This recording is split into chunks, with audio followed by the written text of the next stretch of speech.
नमस्कार विद्यार्थियों, मैं हूँ रीटा रहेजा, कॉन्वेंट कॉलेज श्री करणपुर से। आप सभी का इस ऑनलाइन क्लास में स्वागत है।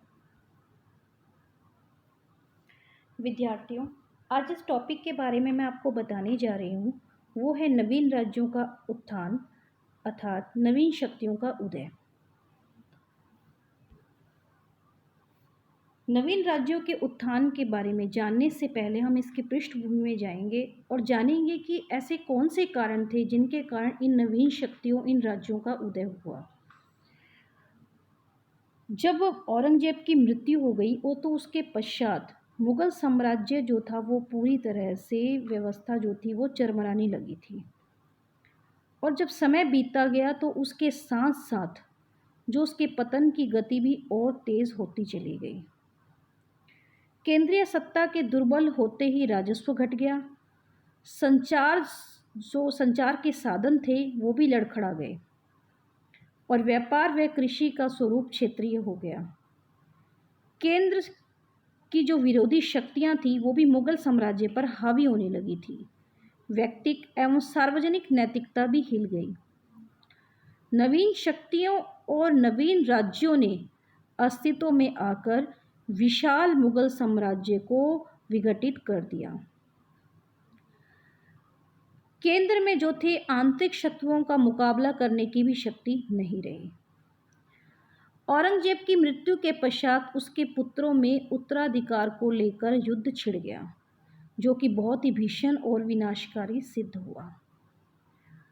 सामंत जो उस समय साम्राज्य के सुदृढ़ स्तंभ माने जाते थे वो भी सत्ता के संघर्ष में उलझकर रह गए, जिसके कारण स्थानीय शासक और कर्मचारियों ने देश की अनिश्चित दशा तथा अराजकता का लाभ उठाकर अपनी शक्ति को सुदृढ़ करने का प्रयास शुरू कर दिया।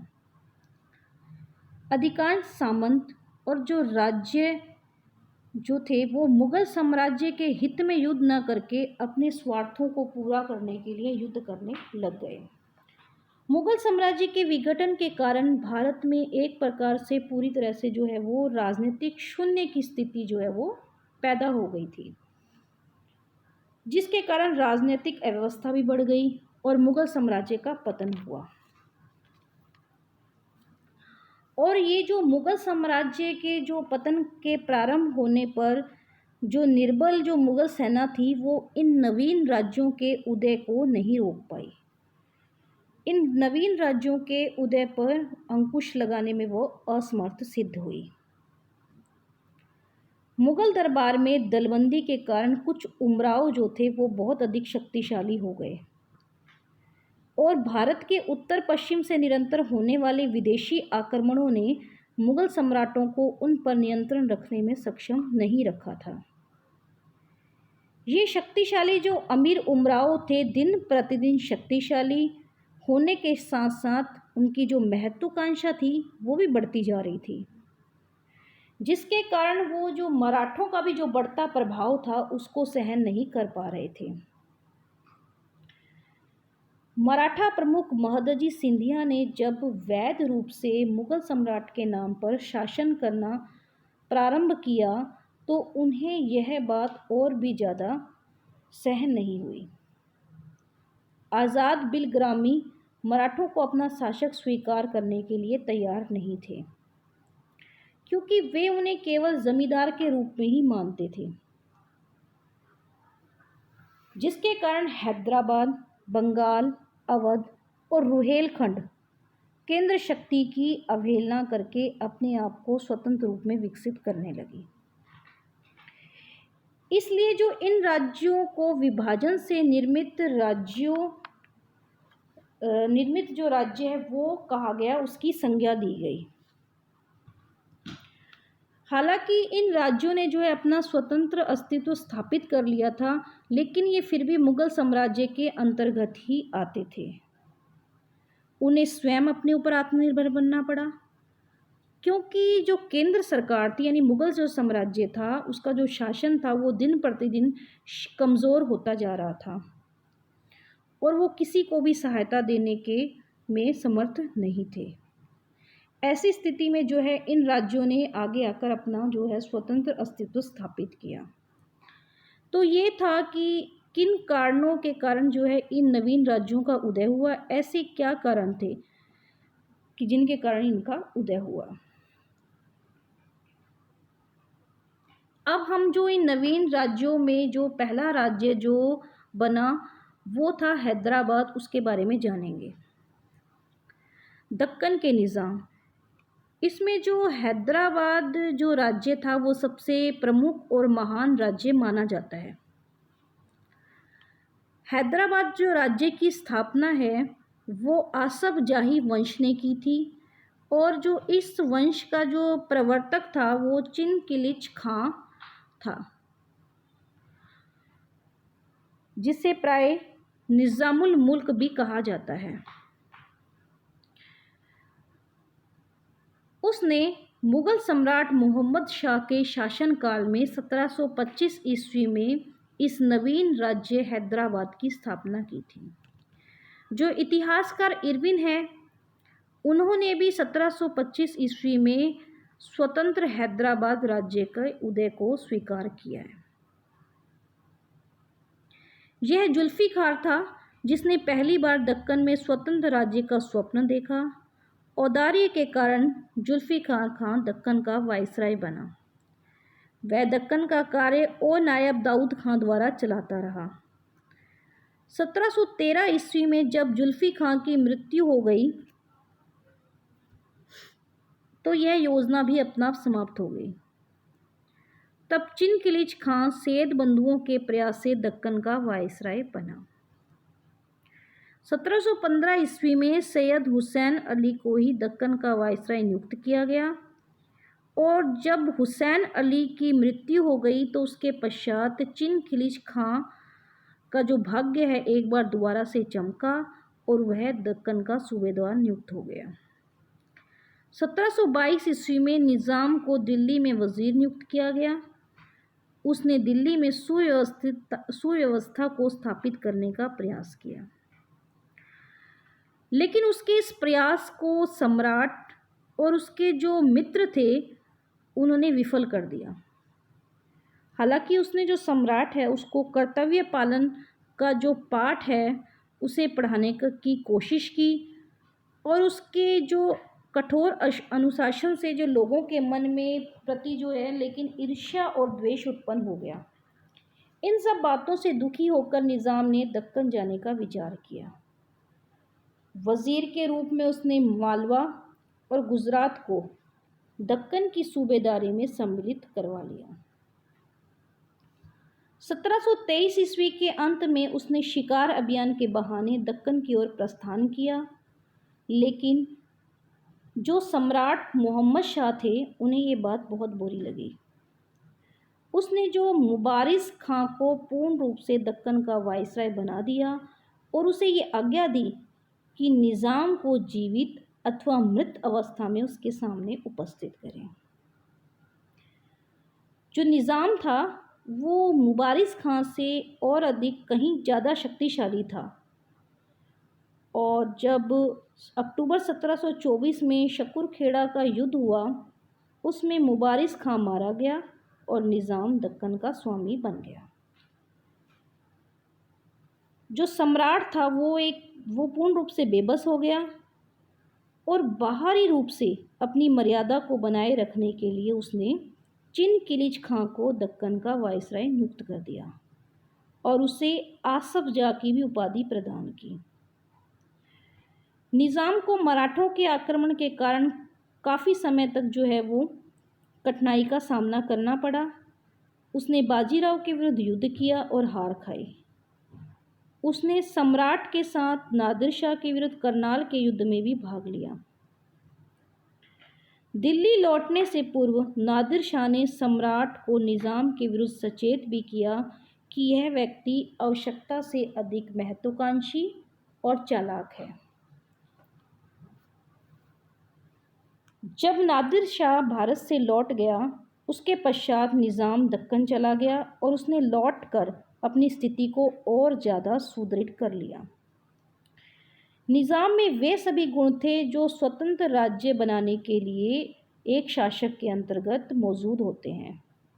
वह सफल कूटनीतिज्ञ और परोपकारी शासक था। उसने शांति और व्यवस्था को भी स्थापित किया, कृषि और उद्योग को भी बढ़ावा दिया और लोकप्रिय बन गया। सिडनी ओवन के अनुसार वह एक चालाक, कूटनीतिज्ञ तथा अवसरवादी था। उसने मुगल साम्राज्य को अपने पांव पर खड़ा करने का प्रयत्न किया और जब उसे ऐसा होना असंभव लगा तो वह स्वयं एक नौका पर बैठ गया और कुछ अन्य व्यक्तियों के साथ इस डूबती हुई स्थिति से अपने आप को बचाकर ले आया। सिडनी ओवन ने भी जो निज़ाम है उनकी काफ़ी प्रशंसा की है। तो ये था हैदराबाद राज्य के बारे में। अब जो अगला राज्य जो इस क्रम में था वो था अवध।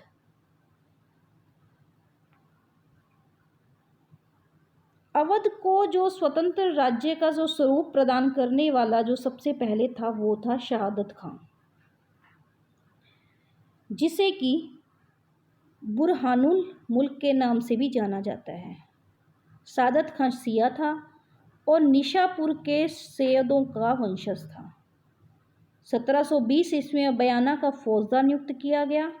उसने सैयद बंधुओं के विरुद्ध षड्यंत्र में भी भाग लिया और सम्राट की दृष्टि में काफ़ी ऊपर उठ गया, जिसके कारण फलस्वरूप उसे पहले पंचहजारी और फिर सप्तहजारी का मनसब प्राप्त हुआ और बुरहानुल मुल्क की उपाधि भी प्रदान की। 1720 से 1722 तक वह आगरे का गवर्नर भी रहा, जिसका शासन उसने अपने नायब नीलकंठ नागर के द्वारा चलाया, परंतु शीघ्र ही वह दरबार का कृपा पात्र नहीं रहा और उसे राजधानी से बाहर अवध का गवर्नर नियुक्त किया गया।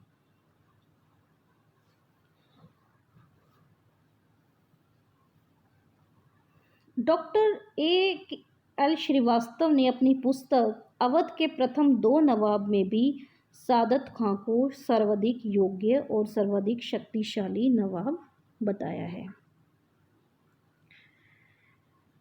उसने शीघ्र ही अपने लिए अवध का स्वतंत्र मुस्लिम राज्य स्थापित किया।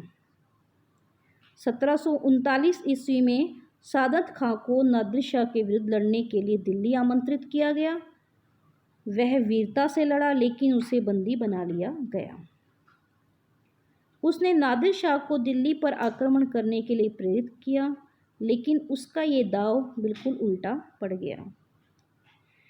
उसने आक्रमणकारी को 20 करोड़ की आशा दिलाई थी और जब उससे यह धन मांगा गया, उसे पूरा न करने की स्थिति में शहादत खां ने विष खा के आत्महत्या कर ली।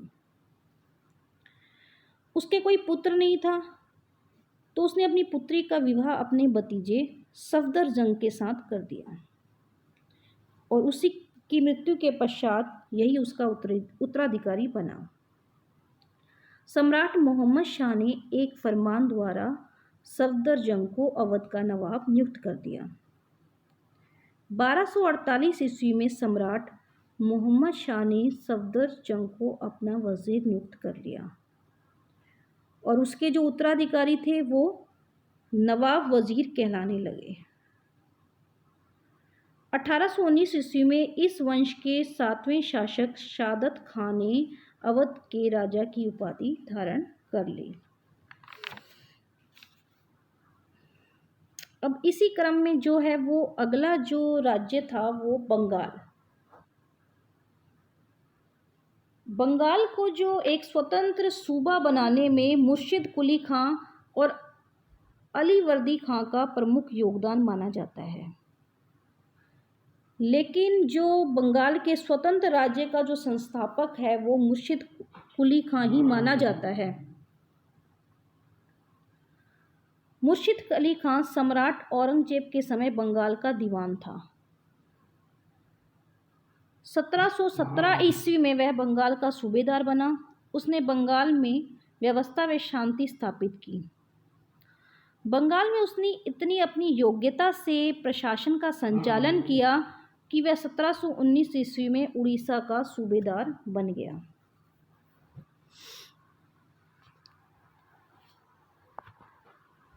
औरंगजेब के जो काल से ही पहले जो मुर्शिद कुली खां को बंगाल के दीवान तथा नायब गवर्नर का पद मिला हुआ था। पहले राजकुमार अजीमुशान के अधीन और फिर राजकुमार फर्रुखशियार के अधीन 1713 ईस्वी में मुर्शिद कुली खां को बंगाल का गवर्नर नियुक्त किया गया। 1719 ईस्वी में उड़ीसा भी उसके अधीन कर दिया गया। मुर्शिद कुली खां एक सफल शासक था और उसके अधीन बंगाल ने व्यापार और वाणिज्य में काफ़ी उन्नति की। 1727 ईस्वी में मुर्शिद कुली खां की मृत्यु हो जाने के पश्चात उसका दामाद शुजाउद्दीन उत्तराधिकारी बना। 1731 ईस्वी में सम्राट मोहम्मद शाह ने बिहार का कार्यभार भी उसी को सौंप दिया। 1739 ईस्वी में शुजाउद्दीन की मृत्यु पर उसका पुत्र सरफराज खां गवर्नर बना, परंतु 1740 ईस्वी में बिहार के नायब सूबेदार अलीवर्दी खां ने विद्रोह कर दिया और अप्रैल में सरफराज खां को घेरिया के स्थान पर हराकर मार डाला। अब जो अलीवर्दी खां था वो बंगाल, बिहार और उड़ीसा का गवर्नर बन बैठा। उसने सम्राट को 2 करोड़ रुपए नजराने के रूप में देकर सम्राट की अनुमति भी प्राप्त कर ली। 1746 ईस्वी में सम्राट ने अलीवर्दी खां से कुछ और धन मांगा, परंतु उसने इस तरफ कोई भी ध्यान नहीं दिया। इस प्रकार बंगाल, बिहार, उड़ीसा के प्रांत जो थे सम्राट के अधिकार क्षेत्र से निकल ही गए थे। अलीवर्दी खां मराठों के विरुद्ध भी रक्षा के लिए सम्राट पर निर्भर नहीं रहा। जो अलीवर्दी खां के वंश की जो सत्ता थी वो बंगाल में 1757 ईस्वी तक बनी रही। अब जो आगे क्रम जो आता है राज्य का, उसमें आते हैं रुहेले तथा बंगश पठान। अवध राज्य के उत्तर पश्चिम में गंगा की घाटी में रुहेलखंड राज्य मौजूद था।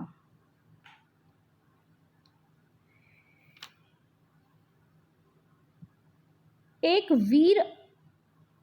वीर अफगान दाऊद तथा उसके पुत्र अली मोहम्मद खां ने बरेली में एक छोटी सी जागीर का विस्तार कर रुहेलखंड का एक स्वतंत्र राज्य स्थापित कर लिया, जो उत्तर में कुमाऊं से दक्षिण में गंगा नदी तक फैला हुआ था।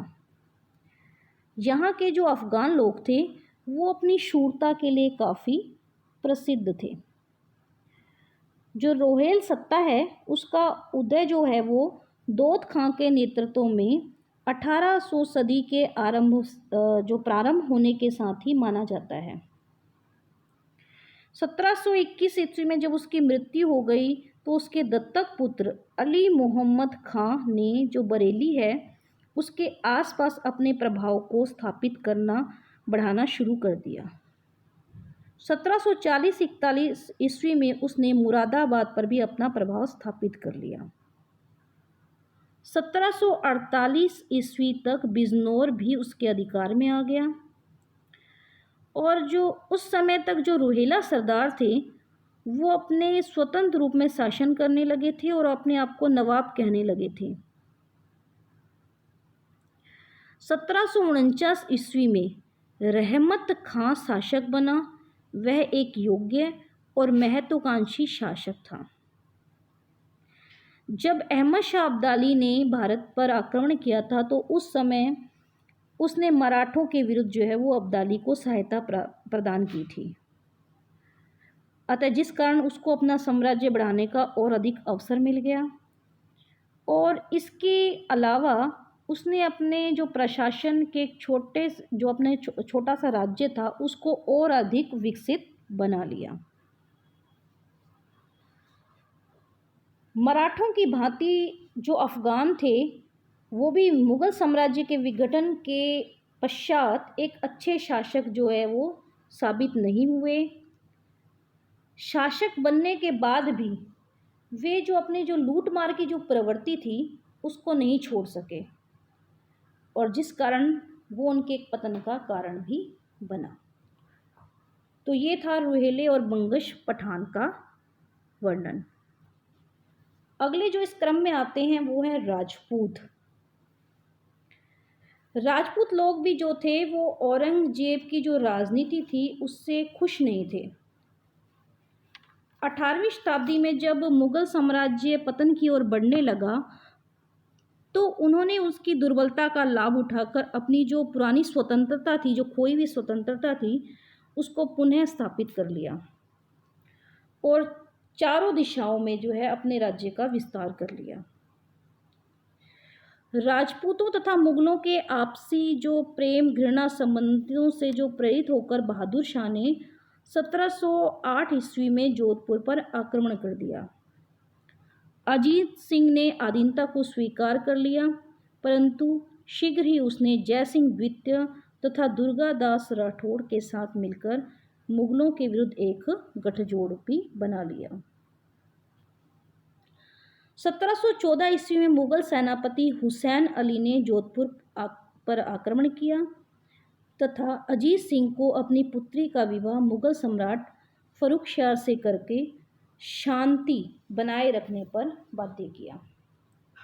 दिल्ली में रहते हुए फर्रुख शाह शैद बंधु झगड़े में जयपुर तथा जोधपुर के राजाओं ने अपने हितों की रक्षा हेतु तटस्थता की नीति अपनाई। शैद बंधुओं ने अजीत सिंह को अपनी ओर मिलाने के लिए उसे अजमेर तथा गुजरात की जो सूबेदारी प्रदान की, जिस पद पर वह 1721 ईस्वी तक बना रहा।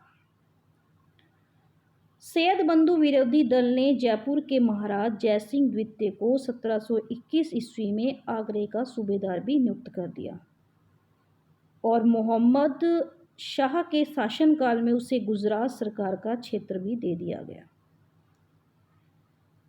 इस तरह एक समय दिल्ली के पश्चिम में 100 मील से लेकर भारत के पश्चिमी तट पर स्थित सूरत तक का समस्त देश राजपूतों के अंतर्गत आ गया था। लेकिन जो राजपूतों के आपसी झगड़े थे उसके कारण उनकी स्थिति जो थी वो वैसी नहीं रही और जिसके कारण वे मराठों द्वारा हस्तक्षेप के शिकार बन गए। अगले आते हैं जाट। दिल्ली, मथुरा तथा आगरा के जो समीपवर्ती क्षेत्र थे उसमें जो कृषि कार्य में जो लोग लगे हुए थे जाट लोग, उन्होंने भी औरंगजेब की जो नीति थी उसके विरुद्ध विद्रोह कर दिया था। हालांकि यह विद्रोह तो दब गया था, लेकिन इस कारण वहाँ पर जो है अशांति लगभग काफ़ी टाइम तक बनी ही रही। चूड़ामन ने थीम के स्थान पर एक सुदृढ़ दुर्ग बना लिया और इस प्रदेश में मुगलों की शक्ति को चुनौती दी। 1721 ईस्वी में आगा के सूबेदार जयसिंह द्वितीय के अधीन मुगल सेना ने इसके विरुद्ध अभियान किया और किले को जीत लिया। इसके पश्चात चूड़ामन ने जो है वो आत्महत्या कर ली और चूड़ामन के जो भतीजे हैं बदन सिंह ने जाटों का नेतृत्व संभाला, वो आगे आया। उसने अपने को ही नहीं बल्कि सेना को भी शक्तिशाली बनाया तथा दोग, कुंबेर, वेद तथा भरतपुर में 4 दुर्ग बना लिए। नादिर शाह के आक्रमण के पश्चात जो अव्यवस्था उत्पन्न हो गई थी उसका लाभ उठाकर उसने आगरा तथा मथुरा पर अपना अधिकार स्थापित किया और भरतपुर राज्य की नींव डाली। अहमद शाह अब्दाली ने इस परिस्थिति को स्वीकार कर लिया तथा बदन सिंह को राजा की उपाधि प्रदान की, जिसमें उसने महेंद्र शब्द को भी जोड़ दिया। 1756 ईस्वी में सूरजमल इस राज्य का उत्तराधिकारी बना। उसने इस जाट राज्य को अपनी चतुराई, सूक्ष्म बुद्धि तथा स्पष्ट दृष्टि में लगा दिया। लोग उसको जाटों का अफलातून के नाम से भी याद करते हैं। 1763 ईस्वी में सूरजमल की मृत्यु हो गई और उसके पश्चात जो जाट राज्य था उसका विघटन आरंभ हो गया, उसका पतन शुरू हो गया। अगले आते हैं सिख। सिखों के जो अंतिम गुरु हैं गोविंद सिंह थे। उन्होंने धर्म और अपने स्वतंत्रता की रक्षा के लिए सिखों को जो एक योद्धाओं के रूप में उन्होंने परिणित किया। 1708 ईस्वी में जो इसका नेतृत्व था उन्होंने बंदा बहादुर को सौंपा और जो आने वाले जो 8 साल थे वह मुगलों से लगातार जूझता रहा, लेकिन युद्ध में जो उसके सहयोगियों द्वारा विश्वासघात करने के कारण उसे बंदी बना लिया गया और 1716 ईस्वी में उसकी निर्मम हत्या कर दी गई। उस समय सिखों की जो अवस्था थी बहुत ही कमज़ोर थी। नादिर शाह तथा अहमद शाह अब्दाली के आक्रमणों से मुग़लों की जो केंद्रीय सत्ता थी लगभग समाप्ति हो गई थी।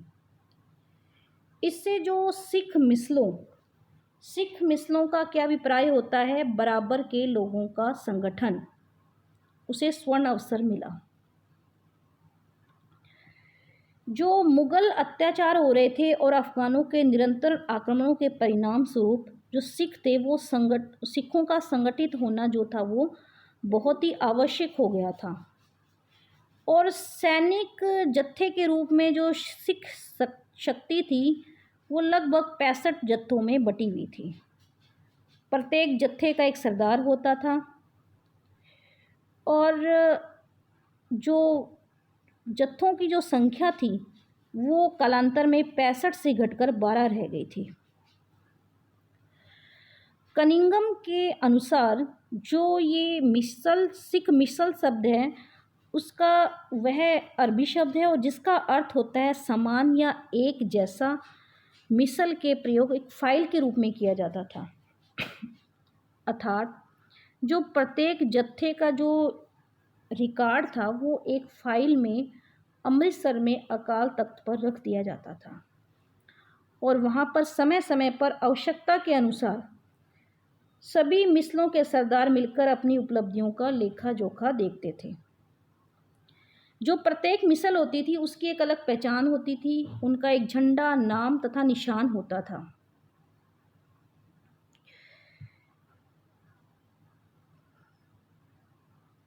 इन्होंने जो सिख मिसलों ने जो है वो 1760 ईस्वी के पश्चात पंजाब में अपना प्रभुत्व स्थापित कर लिया था और जिसके कारण उन्होंने जो मिसल हैं उन्होंने क्या सभी मिसलों को विजित करके एक संगठित तथा सुदृढ़ पंजाब की नींव को भी रखा। अब आते हैं इस क्रम में मराठे।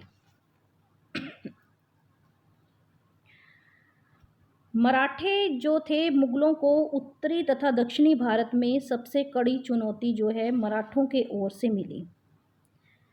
पेशवाओं के योग्य नेतृत्व में मराठों ने मुगलों को मालवा तथा गुजरात से उखाड़ फेंका तथा 1730 ईस्वी के पश्चात राजस्थान में अपना प्रभुत्व बना लिया। लेकिन मुगलों के विघटन से उत्पन्न हुए रिक्त स्थान को भरने का पूर्ण प्रयत्न किया गया और कुछ काल तक मराठे जो थे शक्ति काफ़ी चमकी, लेकिन 1750 ईस्वी के पश्चात उन्हें ऐसा लगा कि वे ही मुग़ल सत्ता के अधिकारी बनेंगे, किंतु अहमद शाह अब्दाली ने उन्हें चुनौती दी और पानीपत का तीसरे युद्ध जो कि 1761 ईस्वी में हुआ था मराठों को बुरी तरह से पराजित कर दिया। लेकिन अपनी जो इस हार के पश्चात भी जो मराठे थे वो जल्दी ही खड़े हुए और उन्होंने जो है वो अंग्रेज़ों को चुनौती दी।